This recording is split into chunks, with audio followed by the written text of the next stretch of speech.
Olá pessoal, tudo bom? Nós vamos começar agora a falar de uma grandeza extremamente importante no estudo da eletricidade, que é a potência elétrica, tá? Quando a gente vai comprar algum equipamento elétrico, a gente tem que ficar atento a diversos detalhes. Não sei se vocês já repararam, mas atualmente todos os equipamentos elétricos vêm com esta etiquetinha aqui, que nos dá uma maneira, um norte, para a gente poder se organizar.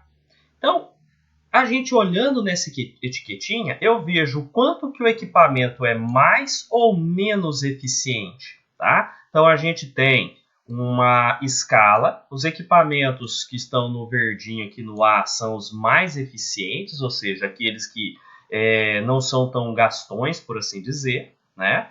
Mas, além disso, a gente tem que ter nessa etiqueta o tipo de equipamento, o fabricante, a indicação do modelo e a voltagem, para eu não colocar um equipamento lá no 220 volts, mas que foi projetado para funcionar no 110. Esta parte aqui a gente geralmente não olha tanto, A gente geralmente se atenta mais a esta partezinha aqui, mas aqui tem alguns detalhes que a gente vai ficar atento nas nossas aulas para entender direito o que é, como a questão do consumo de energia, quantos watts ele vai consumir e por aí vai, certo? Então, vamos seguir aqui. Quando a gente pega uma outra etiquetazinha que vem nos equipamentos elétricos, a gente tem aqui algumas informações um pouco mais técnicas, tá? Então, aqui, por exemplo, 220 volts e um sinalzinho de tio. Isso daqui me mostra a voltagem que o equipamento deve ser ligado, a tensão ou diferença de potencial, tá? Isso daqui, me mostra que ele é um equipamento de corrente alternada, ou seja, você vai ligar ele na tomada e não numa bateria. E outra informação extremamente importante é essa daqui, esse 915 e esse W aqui, que é o símbolo de watts, tá? Esse Wzinho aqui me mostra a potência elétrica, tá? Geralmente a gente olha a potência elétrica para verificar um equipamento se é mais forte do que o outro. Por exemplo, se você vai comprar um rádio, um aparelho de som, Você vai olhar na potência do rádio, na potência do aparelho de som. Aquele que tiver maior potência, ele consegue fazer mais barulho, Você consegue ter um volume maior, tem mais recursos, Enquanto aquele com menor potência acaba sendo, entre aspas, um equipamento mais fraco. Tudo bem? Mas aí vem o seguinte, de onde que vem, de onde que as empresas encontram esses valores de potência para colocar nessas etiquetinhas que são colocadas no aparelho? A gente vai voltar aqui e ver o seguinte, todo equipamento tem que ser ligado numa voltagem, tá? Então, todo equipamento elétrico, quando é ligado numa fonte de energia, eu tenho os equipamentos ligados aqui nas tomadas, tá certo? Essas tomadas, ou bateria, fornecem uma diferença de potencial, ou tensão elétrica ou voltagem, ou seja, quantos volts o equipamento está precisando para funcionar, tá certo? É graças a esta diferença de potencial que as cargas elétricas vão se mover pelo fio para levar a energia elétrica lá para o equipamento funcionar, certo? Quem leva a energia elétrica até o equipamento é a corrente elétrica, tá certo? Então, de forma geral, desta maneira, a potência elétrica que é consumida por um aparelho depende da voltagem ou tensão ou diferença de potencial que você liga a ele, ou seja, quantos volts, tá? Você ligou ele. E a gente utiliza a letra U para representar essa voltagem aqui. E também da intensidade da corrente elétrica que percorre ele, ou seja, quantos amperes de corrente elétrica chega até o equipamento, tá certo? Então, maior voltagem, maior a potência. Menor voltagem, menor potência. Mesma coisa para a corrente elétrica. Quanto maior a corrente elétrica que o equipamento exige, maior vai ser a potência elétrica dele. Tudo bem? Para a gente poder calcular essa potência consumida, que a gente indica pela letra P, a gente vai multiplicar a intensidade da corrente elétrica pela DDP que você ligou o equipamento. Tá? Então fica P é igual a I vezes U.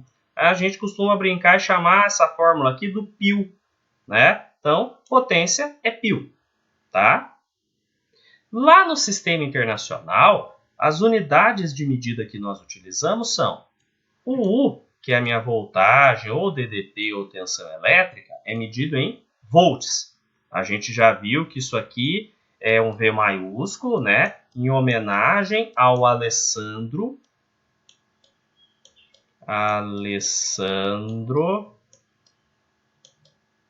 Volta, certo?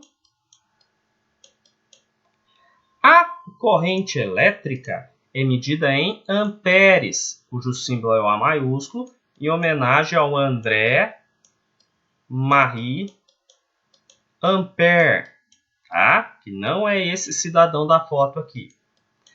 Tudo isso a gente já tinha visto, correto?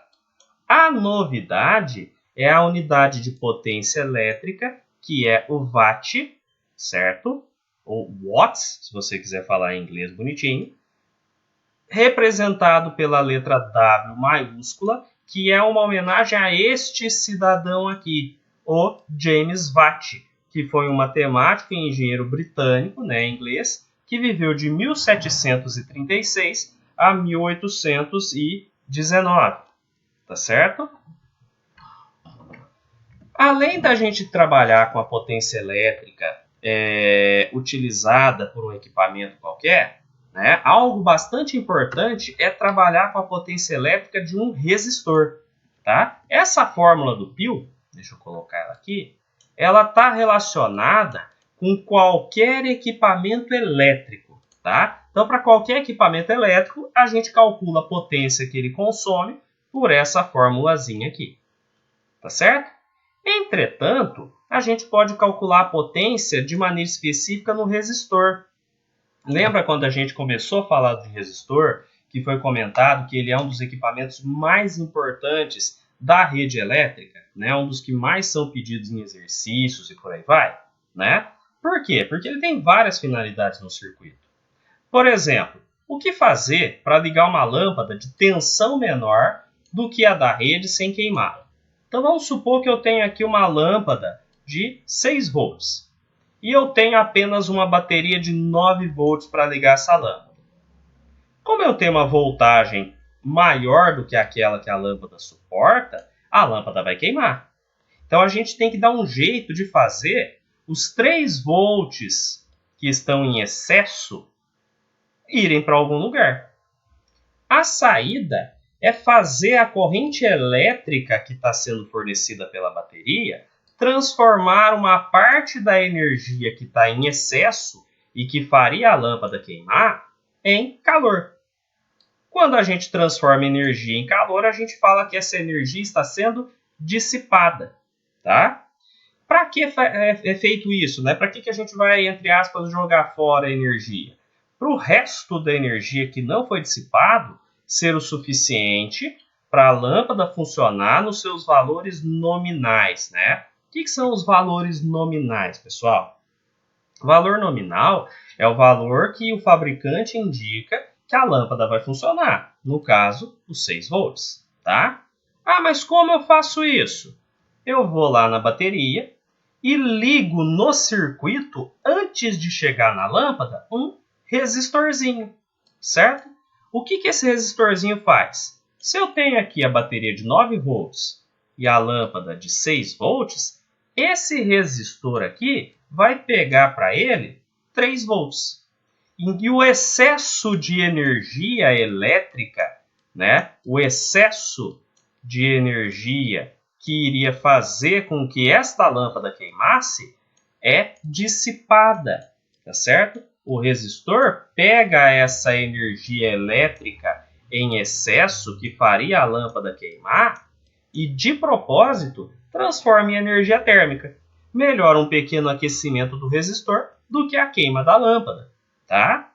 E para ele poder ter essa dissipação de energia, né, a gente diz que ele utiliza uma certa potência, tá certo? E essa potência em específico que um resistor vai consumir é o que a gente vai aprender a calcular agora, tá? Então, para a gente calcular a potência elétrica dissipada no resistor, tá? A gente vai fazer o seguinte, né? Nós podemos calcular essa potência utilizando em conjunto a fórmula do π, que a gente já conhece, e aquela formulazinha que a gente aprendeu da primeira lei de Ohm, tá? Nossa, mas como que a gente vai fazer isso? A gente vai ver agora as fórmulas da potência dissipada no resistor. Trabalhando com a fórmula do π e com a fórmula da primeira lei de Ohm, tá? A gente vai pegar e substituir lá na fórmula do π, ou vai eliminar a voltagem para fazer aparecer a resistência, ou vai eliminar a corrente elétrica para também fazer aparecer a resistência, tá? Então a gente faz algumas substituições para chegar em duas fórmulas que permitem calcular essa potência que o resistor dissipa, usando a sua grandeza característica, que é a resistência elétrica, né? Quando a gente fala do bendito do resistor, a gente se lembra da sua resistência elétrica, tá? Mas não fica preocupado que é bem tranquilo para a gente trabalhar. Então, para a gente poder fazer isso, né, encontrar essas duas formulazinhas, a gente vai lá na fórmula do π, como eu comentei com vocês, e elimina ou o U ou o I, tá? E a gente vai ver isso agora. Então, ó, fórmulas da potência dissipada no resistor. Para eu eliminar a voltagem, olha a fórmula da potência e olha a primeira lei de Ohm. Repara que eu tenho U aqui, não tem? E eu tenho U na primeira lei de Ohm. E o que a gente pode fazer? Lá na fórmula da potência, no lugar do U, nós fazermos uma substituição, tá? Substituindo. O que a primeira lei de Ohm me fala? Que o U é igual a R vezes I, não é?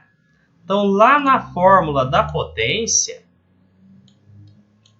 no lugar do U, eu vou pôr R vezes I. Então, eu continuo com este I aqui da corrente bonitinho, certo? E seguindo aqui a corzinha verde, no lugar do U, eu vou lá na primeira lei de Ohm e ponho R vezes I. Tá certo? Então, fica que potência é igual. Repara que eu tenho I vezes I, já que esse negócio está tudo multiplicando, não é? Então, I vezes I fica I ao quadrado.